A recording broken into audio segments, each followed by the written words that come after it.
The Shaping Opinion podcast is brought to you by O'Brien Communications, an independent corporate communications firm. O'Brien Communications helps clients of all sizes with corporate communications and strategic planning, marketing communications, public relations and media relations, content development and writing, and crisis and issues management. Learn more at o'briencommunications.com. John, what kind of holiday shopper are you?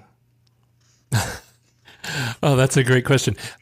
So I have a lot of OCD, and I'm very into gadgets and things. So I tend to have all of my shopping. If I don't have it all done, I definitely have the list complete even before November. And yeah, I'm a big fan of Amazon lists and all that stuff. So yeah, it's a big deal for me. I get very excited about it. Do you buy in person or online? That's been a shift over the last 10 years. Definitely. I used to, of course, it just always used to be go to the mall and the stores and kind of, I would set up a Saturday. Well, not a Saturday. That was actually another trick. Back when retail was huge, I would always take maybe the second Thursday in December, like not too close to the holiday season, but you just grab a random day during the week and you run around and do all your shopping. And then that way you don't have to drive near the malls on the weekend, which when I was living in downtown Boston, it was completely berserk. They had police that were literally hired to work the entire weekend to manage the traffic.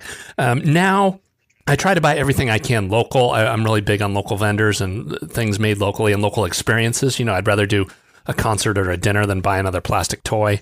But then, yeah, when it gets to the bottom of the list, there's some stuff you can just only get through Amazon.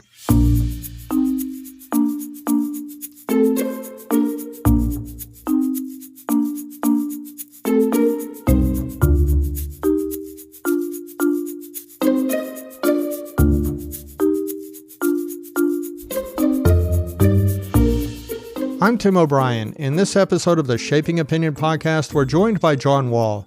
He's a marketing veteran and is the producer and co-host of a popular podcast called Marketing Over Coffee. He's also the vice president of marketing at Event Hero. The premise of our podcast is simple. We talk about people, events, and things that have shaped the way we think. Today we're going to talk with John about Black Friday and Cyber Monday and how both have given the country's holiday shopping season its official start.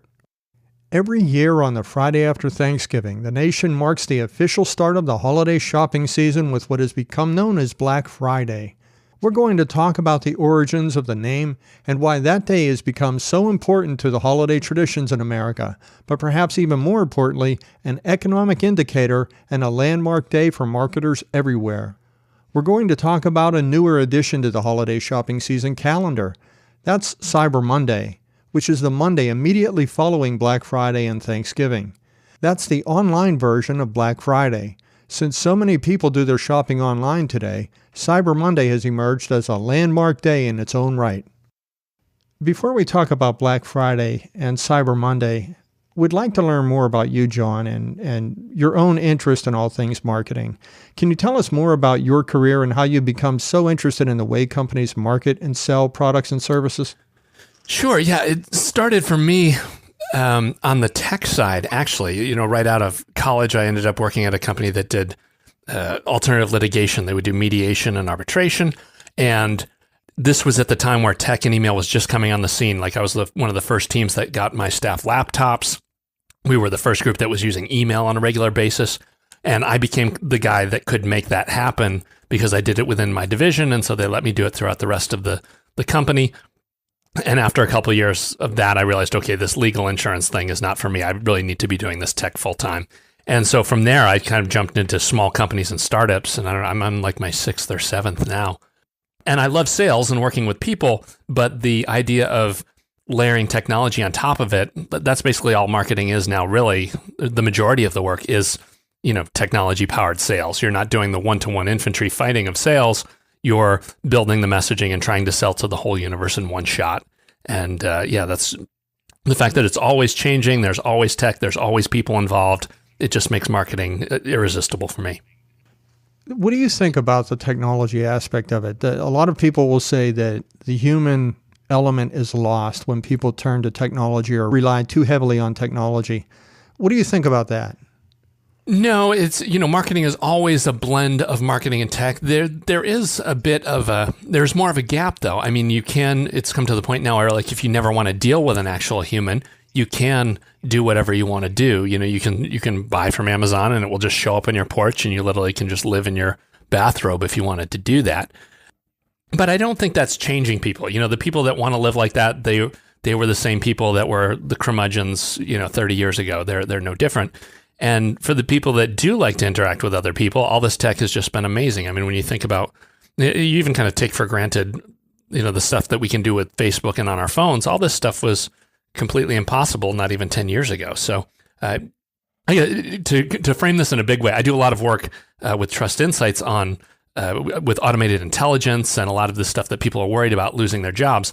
And I always say that people are always worried about the Terminator. And really what you need to be thinking about is Kit from Knight Rider. It's not that the machines are going to kill us. It's that these are tools and they can help us make our lives better in ways that we've never imagined. Obviously you're into technology, and that explains something, especially my next question. My next question was going to be, how do you find yourself a podcaster? But I think the technology aspect had to be part of the appeal.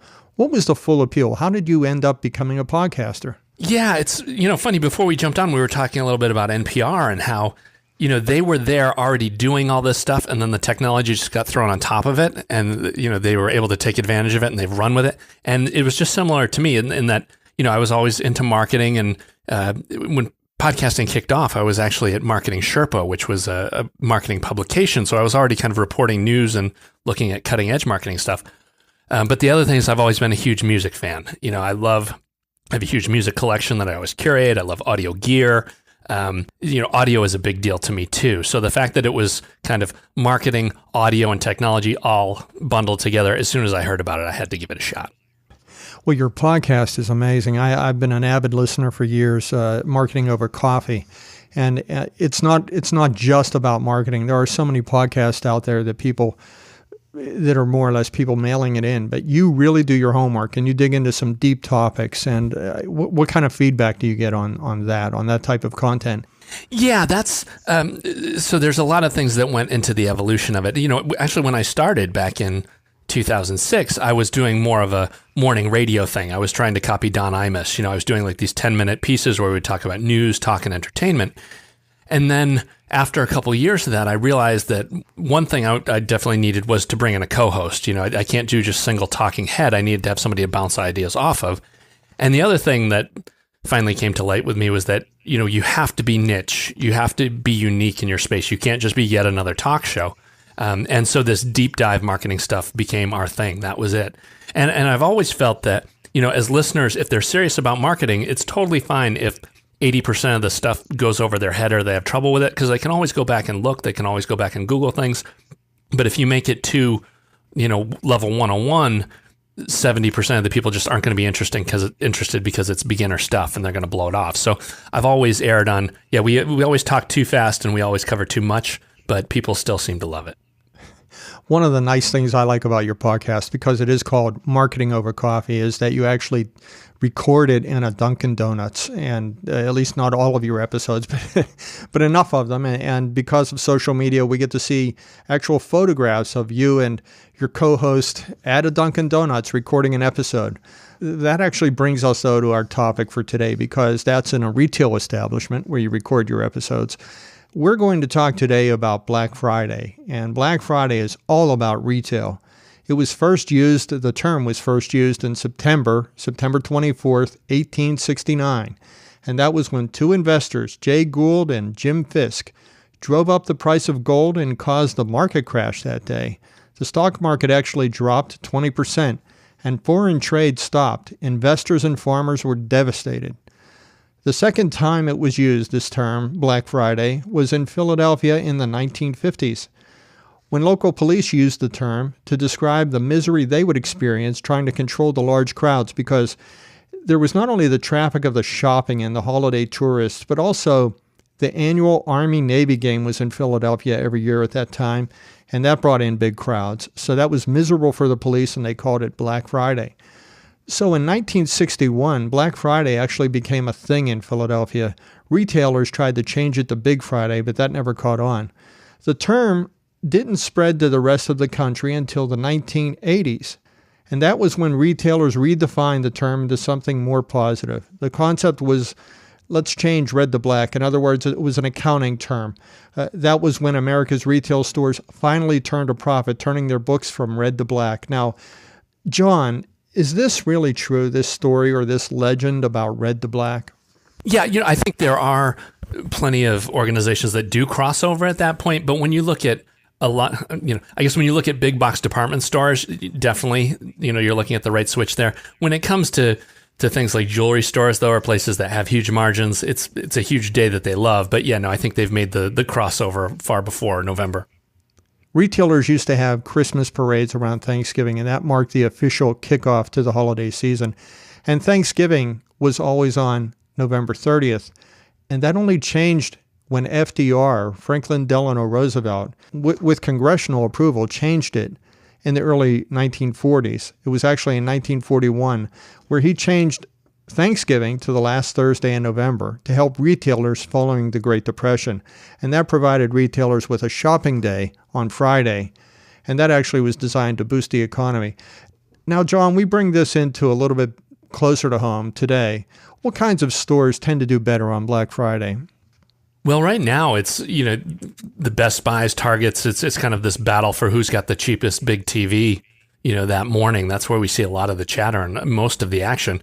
There's been such a huge shift in retail, over the past decade. The other one that's a massive win too is when you look at shopping malls over the past 20, 30 years, there's a lot of people that believed about 20 years ago that we really had about twice as many shopping malls as we needed.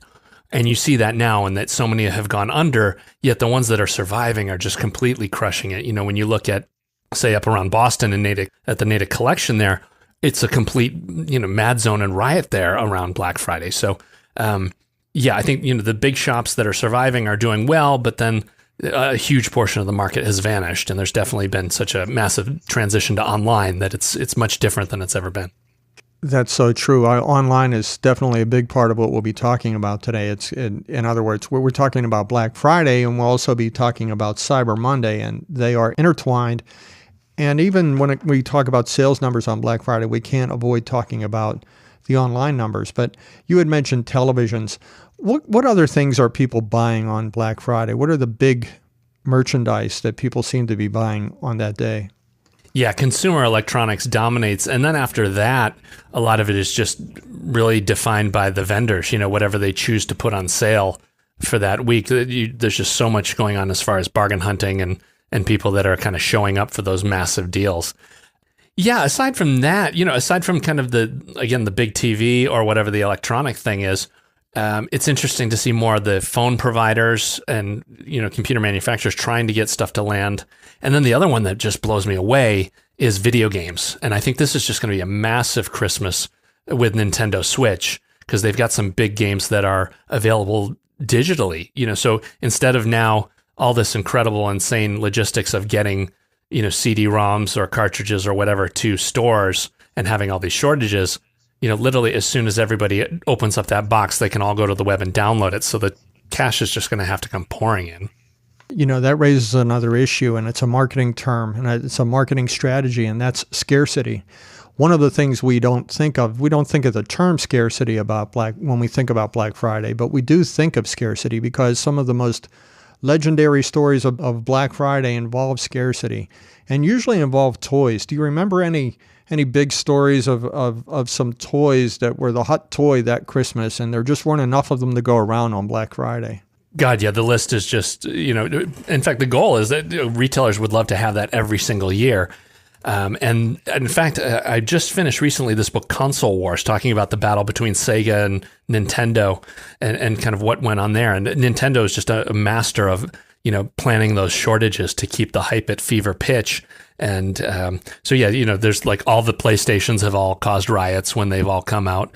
Back in the old days, there was the kind of explosion in branded toy stuff as far as Transformers, Star Wars, Cabbage Patch Kids, Teddy Ruxpin. God, it's just kind of every year there's some kind of kid thing that goes crazy. I think between massive toys and then trying to get some kind of electronic device, that's getting you a huge chunk of the landscape.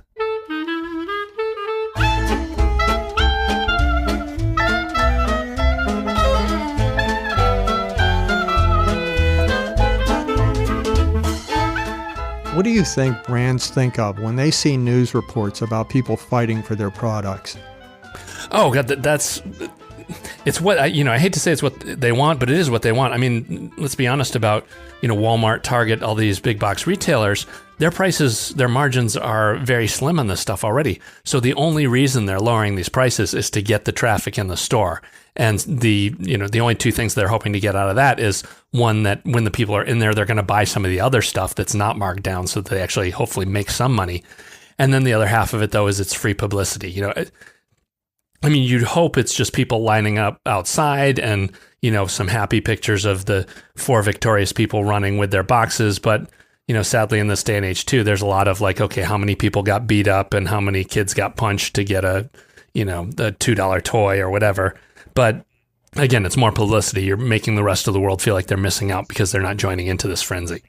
Another question that comes up, because there is a certain type of person that likes to shop on Black Friday. We all have family members that just have to be there. I'm not one of them, but I do have some family members that have to be there.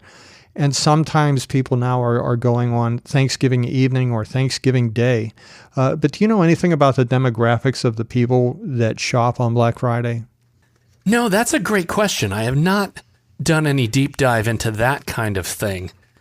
Yeah, it's a difficult question because just my gut is that, for people above a certain level of income, it's just not worth the fight to save $50 on a TV or something. And for a lot of people, you can go to the warehouse club and get a TV without that much extra effort at a similar price point. So I think you have two classes of customers there. There's one that, every dollar makes a difference. And so that they're there because they know it's the best they can do with what they've got. And then there's the bargain hunters. There are people that just get the thrill of, getting the best price on something. And, in some cases, whether they even need the thing or not, it's just kind of a chance to go out on safari on the day after Thanksgiving when you've got nothing else to do, especially if you don't like football. And there is plenty of football watching, and people are watching it on those big TVs.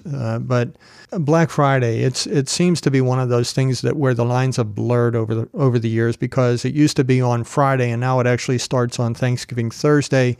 And when retailers start to count the numbers for Black Friday, they don't just include Friday.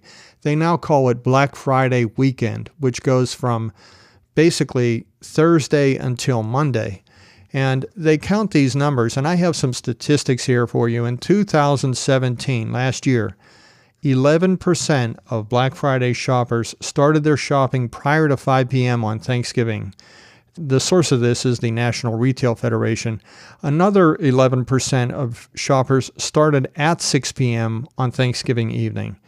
And then 25% started their shopping at 10 a.m. or later on Black Friday. So most people still continue to shop on Black Friday, but those are some numbers.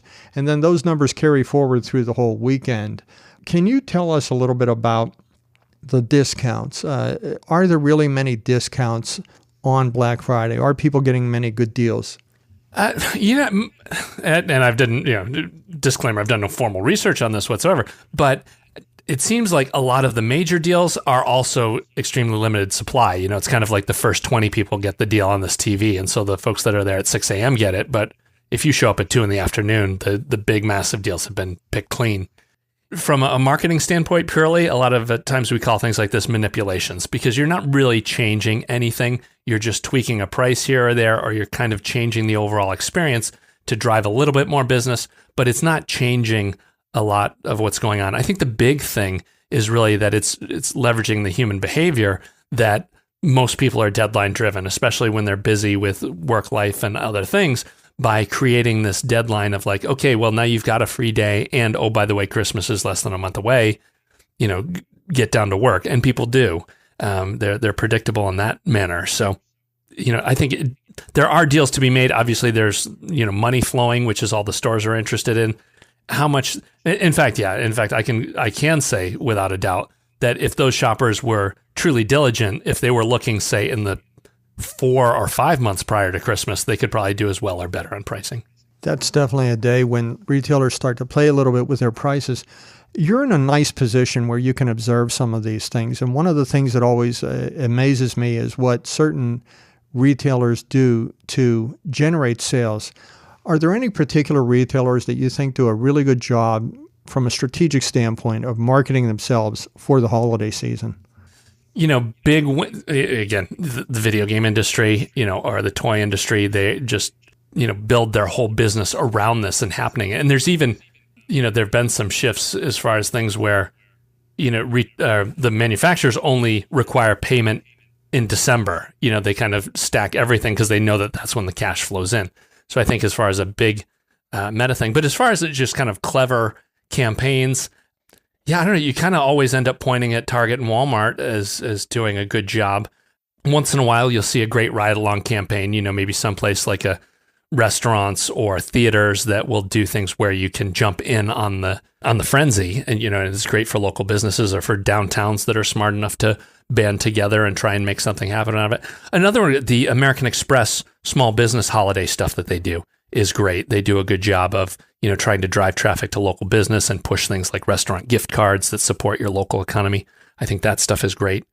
Yeah, there's a ton of things going on. And even a great thing that with Trust Insights that we've done is this is your perfect opportunity to find out who the influencers are in your market. During Black Friday, you can monitor social during this period and find out who actually does have the ability to drive more sales for you and drive more chatter about your product. What have you learned there? The big one right now, as far as, here we are today in 2018, where influencers are all the rage. A lot of these people, just because you have 4 million followers on Instagram, you're not really an influencer. You can't push the needle for any specific product. Like maybe you can get some more eyeballs. And so what we see is there's this second tier of influencers. There's the people that the influencers listen to, and those are the folks that, are kind of feet on the street and really know what's happening. And everybody listens to these people for, say, advice on TV. A good example is Tom's List. This is a whole, it used to be just a single website about hardware and computer stuff, and it's really kind of grown up into the source for recommendations on gear.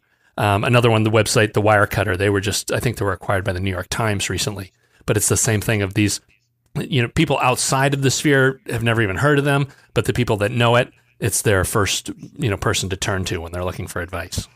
And you call them an influencer, and I think that's a term that I find kind of amusing, actually, because you kind of alluded to it there.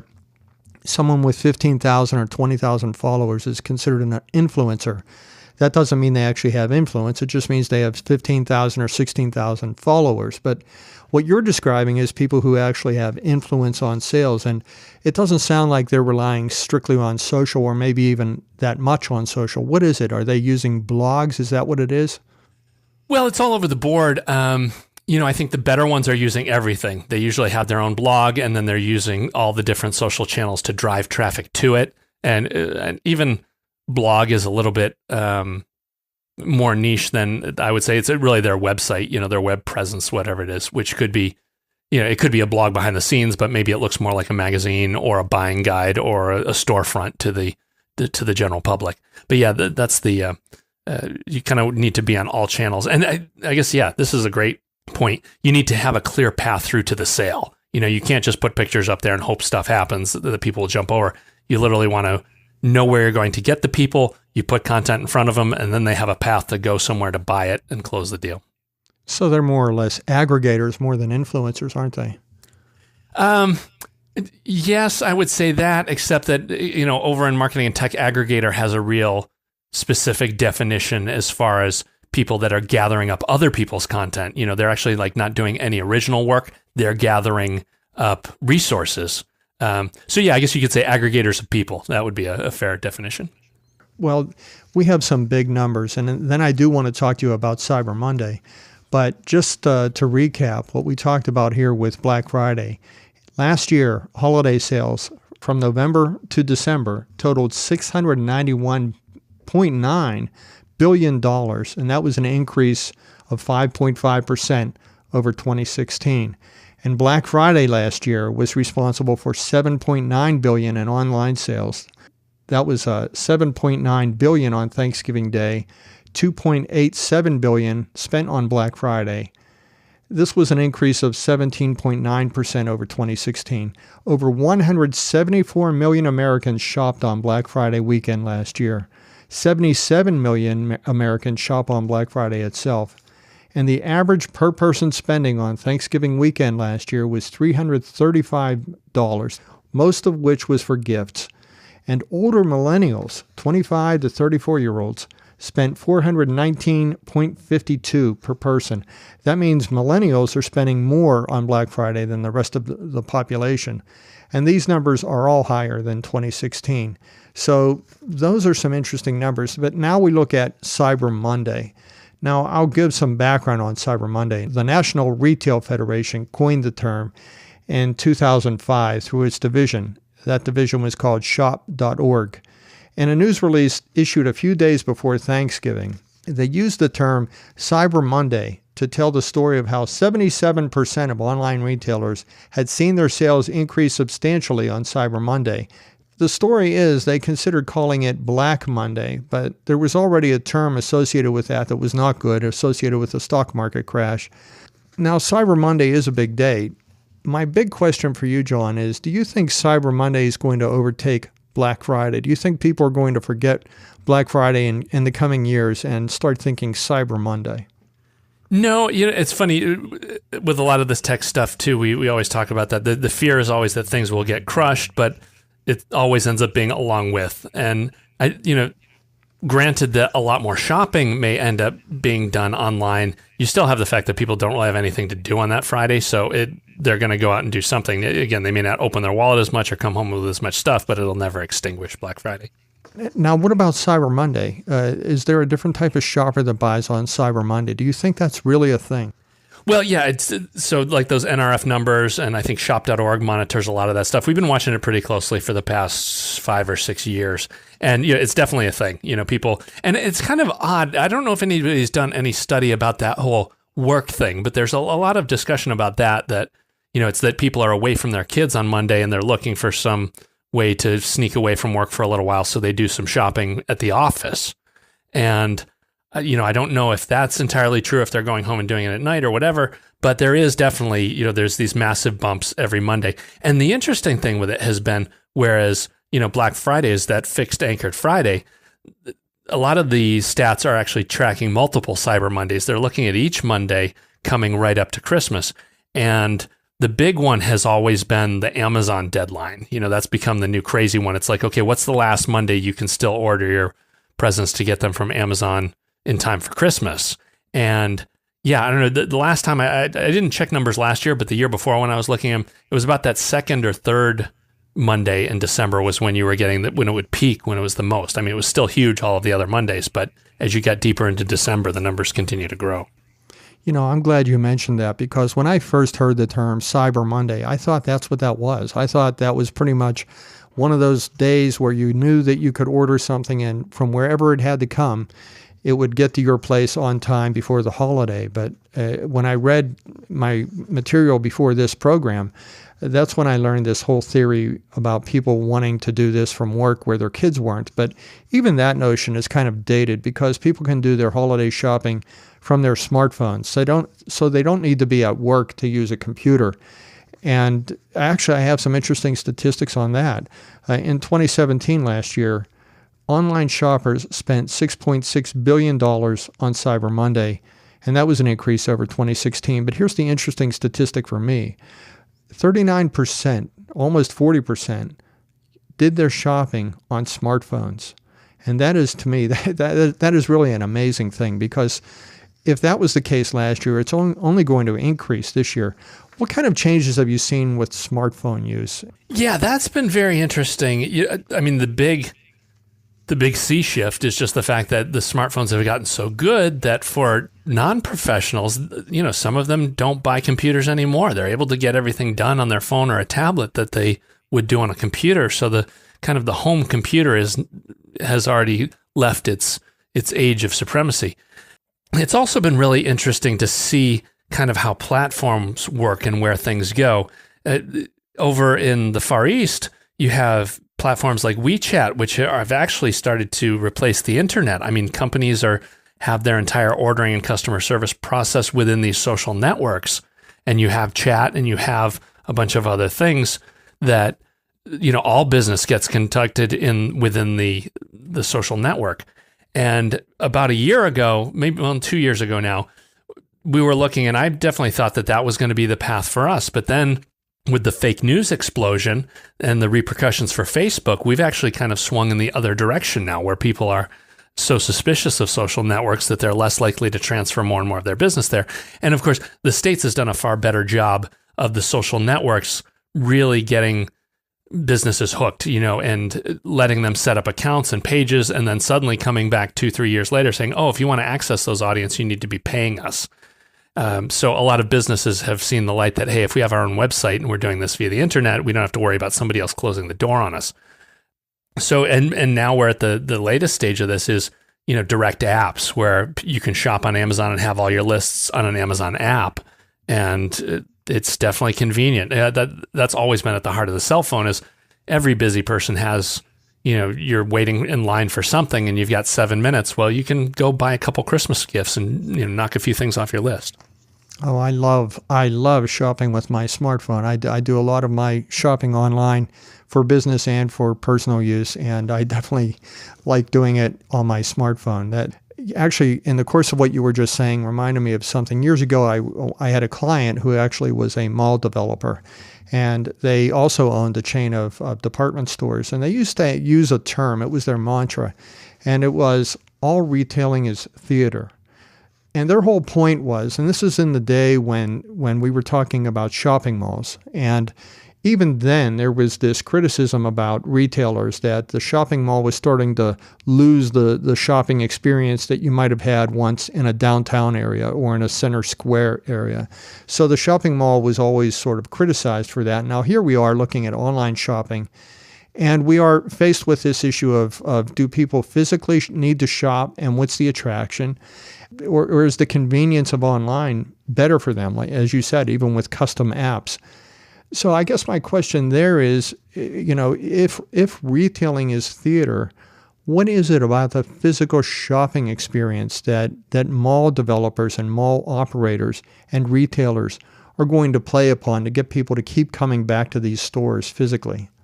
Yeah, that's a great question. And it reminds me of Jordan's Furniture in the Boston area, a huge furniture retailer. They have a quote from one of the founders up on the wall: "There's no business that's not show business." And they totally get it. Those guys completely get it. I mean, you go there, there's a trapeze. If you want to learn how to do trapeze, they have IMAX movie theater in there, so the kids can go watch a movie while you buy a couch or a bed or something.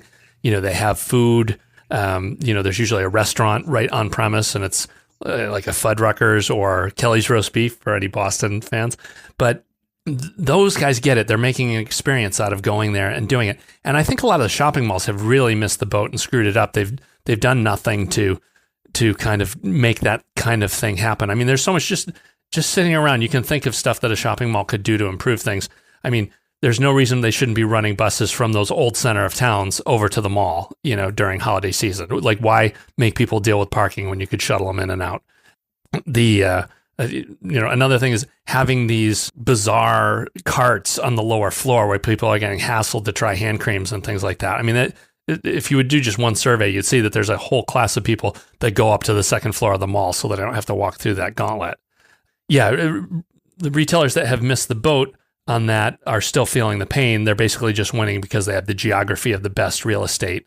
Whereas you'll see other retailers like Duluth Trading Company making their stores a real cool experience. I mean, literally, you would want to just go in there and hang out for an hour to see what's going on at places like Legoland, or there's a bunch of these new retailers that are really stepping it up on premise to make coming in a real unique experience. Beyond the shopping experience, are there any other factors that could influence the holiday shopping season going forward? I am watching this crazy thing of UPS. How bad can it really get? I have a relative who's a driver, and she was telling me how, she has customers who the day before Christmas, she's dropping off 15 or 20 boxes, like they've done all their Christmas shopping the night before. And obviously infrastructure can't handle much beyond that. So, but yeah, it's going to be interesting to see how crazy it continues to get. Another thing on that too is that Amazon does have their own planes that they're using from some stuff. That was one thing that my UPS friend told me about. So that's something else to think about. John Wall, thank you for joining us today. Oh, thanks. It was a pleasure.